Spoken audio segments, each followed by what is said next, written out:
Have you noticed something strange? The more you try to explain yourself, the less people listen. You pour your energy into proving you're right, but they look bored. You break yourself to be understood, but they walk away. That's not a flaw in communication, it's a power imbalance. The more you try to convince, the more they sense you're beneath them, and the more silent they become, the more dominant they appear. This is not accidental, it's psychological warfare. And today, I'll show you why the truly powerful don't explain. They position themselves without saying a word, and how, when done right, the silence becomes louder than any argument. They nod, they smile, they say, "I get it." But deep down, you feel it. They don't. No matter how calmly you explain, how clearly you speak, how deeply you open yourself, nothing changes. They go back to the same behavior. They dismiss, forget, or pretend they never heard you. And it's not because your words lacked meaning. It's because to them, your energy whispered something else, something weaker. People don't respond to truth, they respond to posture. They don't hear what you say, they feel what you are. And when you speak from a place of need, that's all they really absorb. You think you're being reasonable, even vulnerable, but what they feel is that you're seeking their validation, that you're pleading to be understood. And the moment they sense that, you've already dropped in their internal hierarchy. Carl Jung called this projection, not just of emotion, but of identity. He warned that people don't see you as you are, they see you as they are. When you speak, they're not hearing you. They're hearing how your energy makes them feel. And if your energy says, "I need you to understand me," their mind translates that as, "I am beneath you." You didn't mean to submit, but you did. Energetically, you were trained to fix things with clarity, to explain your feelings, to make peace through communication. So you crafted messages, poured out monologues, begged through well-phrased logic. And every time, they looked at you like you were a child trying to earn attention. Because that's what explaining often becomes, an emotional performance designed to win mercy from people who are no longer listening. Ask yourself this: has explaining your worth ever made someone respect it? Or did it just make them more certain that they could ignore you again and you'd come back with more words to justify your pain? The truth is brutal. People don't hear explanations. They feel frames. And if your frame is built on needing to be heard, they instinctively place themselves above you, because real power doesn't clarify. It doesn't over-communicate. It doesn't beg to be seen. It radiates presence. It holds tension. It dares to let misunderstanding stand without a single correction. This is the cost of clarity. You will be misunderstood by those committed to seeing you through the lens of their own projection, and the more you try to break that illusion with words, the tighter they'll cling to it. Because they're not rejecting your logic, they're rejecting your energy, and your need to be understood only confirms to them that they don't have to understand you. So the question becomes, do you want to be right, or do you want to be sovereign? Because the moment you stop arguing, stop over-explaining, stop translating yourself to people who've already decided not to value you, something changes. You feel the shift. They feel the void. Your silence begins to carry the weight your words never could. Because now, you're no longer participating in the cycle. You're no longer playing the part they assigned to you. You've left the stage, and without you, the play collapses. Jung believed that unconscious dynamics define most relationships. That's why when you shift your behavior consciously, the other person's mask starts to slip. Your refusal to react becomes a mirror. Your calmness disturbs their performance. Your detachment collapses their frame of power, because it was always built on the assumption that you'd stay available, that you'd keep explaining, that you'd keep trying. But now, you've stopped. And that's when they start to notice. In the next part, we'll explore the power of withdrawal, why your silence disarms people who once fed on your emotional availability, and how your absence begins to say everything they refused to hear when you were still speaking. There is a kind of silence that doesn't whisper. It roars. A kind of absence that doesn't feel like distance, but dominance. And once you taste it, once you truly learn to withdraw, not in anger, not in panic, but in total clarity, everything changes, because silence doesn't just create space. It reveals who needed noise to survive. It separates the genuine from the dependent, the respectful from the entitled, and those who controlled you by staying loud suddenly lose their power when you go quiet. At first, they won't flinch. They'll pretend they don't notice. They'll tell themselves you'll come back like before. But underneath that surface calm, something begins to unravel. Because this time, you didn't argue. You didn't defend yourself. You didn't storm out with words meant to wound. You simply vanished, without performance, without explanation. And that is what disturbs them the most. Carl Jung spoke of individuation, the process by which we become whole, not through validation from others, but by separating from the collective and descending into our own depths. To become truly oneself, Jung wrote, is to walk away from the crowd and listen to the silence within. That's what you're doing now, not fleeing, not isolating, but returning to the self. And in doing so, you've broken the rhythm of the dynamic they once relied on. They were used to your emotional presence, to your reflex to respond, your readiness to repair. You were their cushion, their sounding board, their emotional first responder. And now that you're gone, really gone, they have no choice but to hear what your silence reflects, their own emptiness, their guilt, their loss, but most of all, their lack of control. Absence is not retreat. It is psychological warfare. It is the refusal to keep playing a role that was written for you by someone who never cared if it crushed you. It's not cold. It's corrective. It tells the truth they never let you say aloud. You no longer have access to me. And that access, the one they took for granted, is now gone. No message, no late-night reply, no soft re-entry, just stillness. And in that stillness, your energy becomes louder than it ever was in words, because now they have to deal with the silence they once demanded, and silence always has an echo. Watch what happens. They start to test the boundary, a like, a vague message, a joke, a breadcrumb, designed to pull you back into the loop, not because they've changed, but because they hate the quiet. Because in your absence, the performance collapses, and the version of you they use to control no longer exists. This isn't about punishing them.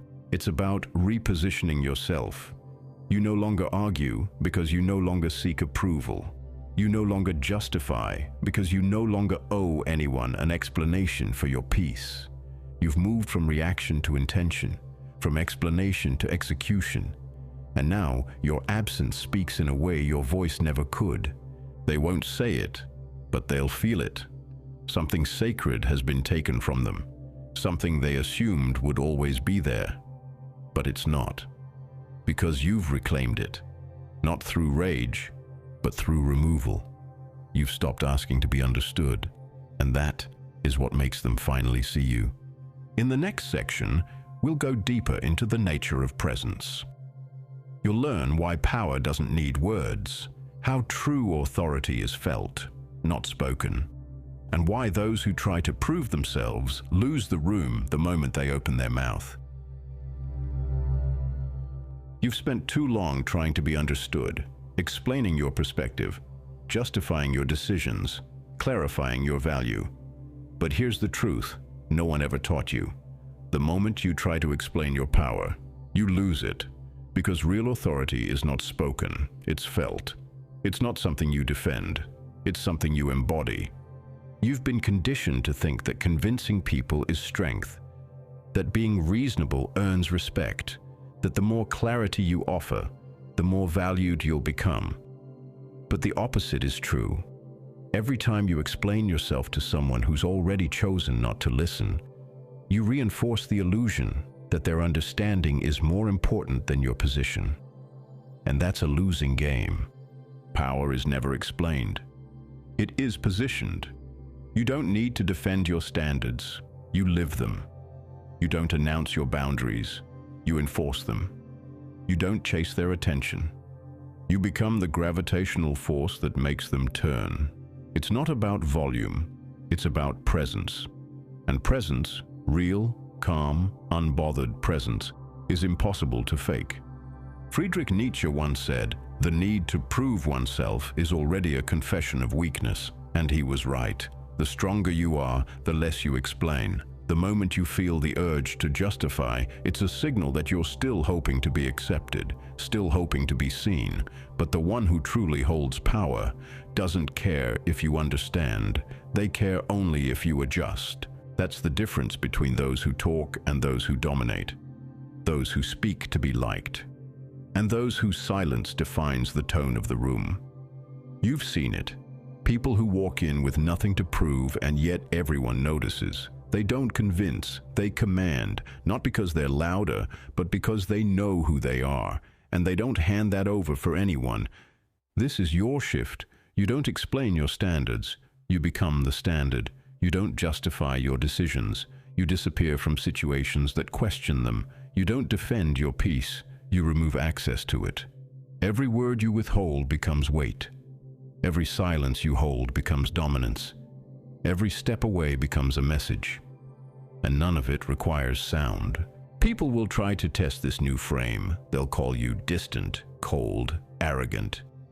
That's what happens when someone who was once compliant becomes unshakable. But don't break, don't correct, don't explain your evolution to people who laughed at your past pain. Let them sit in the discomfort. Let them interpret your stillness however they want, because what they feel is power. You are not who you were, and that is the threat. They don't miss the old you. They miss the control they had over the old you. But now there's nothing left to manipulate, because now your presence is a privilege, one that can be removed in silence and never returned. You've moved beyond dialogue, beyond defending your essence. And the irony, the more silent you become, the louder your impact grows. They feel it when you don't respond.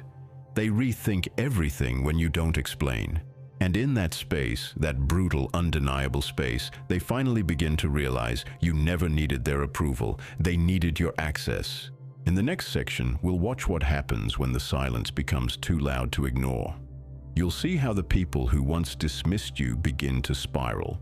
Not because you said something, but because you finally said nothing. At first, your silence won't alarm them. They'll assume it's temporary.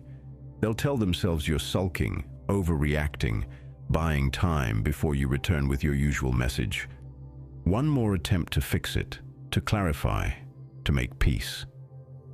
They don't understand yet that this time is different, that you're not being quiet, you're done. And that distinction will hit them harder than any argument ever could.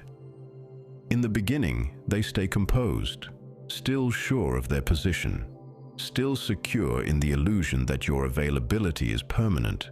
But as the hours turn to days and the silence doesn't break, something shifts, not in you, in them. That shift is subtle at first. Restlessness, an urge to check if you've viewed their story, an unconscious scan for your name in the chat, but you're not there. And that's when it begins. The panic hidden under control. Your silence grows heavier by the hour, because what they once dismissed as weakness, your explanations, your emotional presence, your need to be heard, is now gone. And gone with it is their control over the story. This absence, it isn't empty, it's loaded with message, with consequence, with finality. Because now they're not just facing silence, they're facing themselves. And most people don't survive that confrontation. Robert Greene said it best: absence increases respect and honor. But more than that, absence forces people to create in their mind what they never saw in real life. They start to fantasize about the version of you they never appreciated. They imagine strength where before they saw submission. They feel your weight for the first time, precisely because it's no longer in their hands. You're not chasing, you're not correcting, you're not reacting. And this terrifies them, because in the old script, you were the one who filled the silence. You were the one who reached out, broke the tension, made sense of the emotional chaos. But now, the script is blank, and in that blank space, they spiral. They may pretend to be unfazed. They may post more, joke more, act as if nothing's changed. But beneath the surface, they're checking, constantly, because what they're looking for isn't you. It's reassurance. Reassurance that they still matter to someone who no longer responds. And the longer you remain quiet, the more your presence transforms in their memory. You stop being the one who chased. You become the one who vanished. And that disappearance rewrites your identity in their mind. They begin to chase, not necessarily with words, not at first. They'll test the waters, a reaction, a breadcrumb, a vague joke, not to reconnect, but to pull you back into orbit. Not because they respect you now, but because your detachment threatens the illusion that they were always in control. But here's what changes everything. You're no longer performing detachment to get a response. You're no longer quiet to provoke. You're quiet because you're free. And that difference is everything. They feel it, the calm, the clarity, the finality. They realize they can no longer access the part of you that was once desperate to be seen, because that part doesn't exist anymore. And now, they chase, they reach, they question, but you don't flinch, not out of cruelty, out of conviction. Because this isn't a punishment, it's a rebalancing. The game you used to lose, the one where your words were dismissed, is now flipped, and they're losing to silence. You're not doing this to win. You're not trying to teach them a lesson. You're simply no longer giving your energy away. And when they feel the cold absence of your validation, they finally understand how warm your presence used to be. That's what they're mourning now. Not just you, but the version of you that stayed, explained, pleaded, tried. But that version is dead, and in its place stands someone rare, someone whole, someone who no longer convinces, because now they chase. In the final section, we close the loop. You'll learn why those who act from inner clarity never need to speak again, why your posture becomes language, your silence becomes law, and your life becomes the loudest statement of all. There comes a point where words collapse, where explaining feels like begging, where arguing feels like kneeling, and where even silence begins to carry more weight than any sentence ever could. You've reached that point. You've burned through the desire to be heard. You've watched what happens when you stop convincing. You've felt the shift, and now there's nothing left to say. From here on out, you speak in action. You communicate through positioning. You teach through absence, and you dominate through stillness. Because power doesn't speak to be accepted. It doesn't react to be seen. It moves, quietly, cleanly, intentionally. And in that movement, everything changes. The room shifts, people adjust, not because you asked them to, but because you didn't. You stopped reaching, you stopped trying, you simply became. And in becoming, you stopped being available to anything that requires you to explain your own worth. Carl Jung once wrote, "What you resist persists. What you accept transforms." You've resisted long enough. You've tried to resist being misunderstood, dismissed, overlooked, and all it brought was more of the same. But now, you accept the misunderstanding, you accept the misperception, not because it's true, but because it no longer matters. Because truth, once integrated, no longer needs validation. It simply is. This is the new law. You don't convince. You don't chase clarity from people addicted to distortion. You don't argue with minds committed to misunderstanding you. You act. You move. You position yourself in alignment with your peace and let others feel the distance you no longer explain. Every absence you hold without apology becomes a signal to the world that you've risen above the noise. And the most beautiful part, you don't need them to notice. You don't need to be seen. Because once you anchor into your own clarity, the need for recognition disappears. You start to live by a different rhythm, no longer reactive, no longer emotional, no longer trying to correct what was never meant to understand you. Instead, you conserve, you reserve, you become exclusive, not out of arrogance, but out of awareness. Because now you know your energy is expensive, your time is sacred, your peace is priceless, and your presence is earned. Some will say you've changed, others will call you distant. But the truth is, you've simply stopped speaking in a language that dishonors your depth. You've stopped giving explanations where none were ever valued. You've learned that truth doesn't need defense, it needs protection. And the ones who feel threatened by your silence, they were never listening to your words, they were listening for weakness. But weakness is gone. You've outgrown it. You've outlived it. You've replaced it with calm, with distance, with an indifference that isn't cold, it's clean. You no longer react to disrespect. You remove access. You no longer beg to be understood. You allow misunderstanding to be the price of your evolution.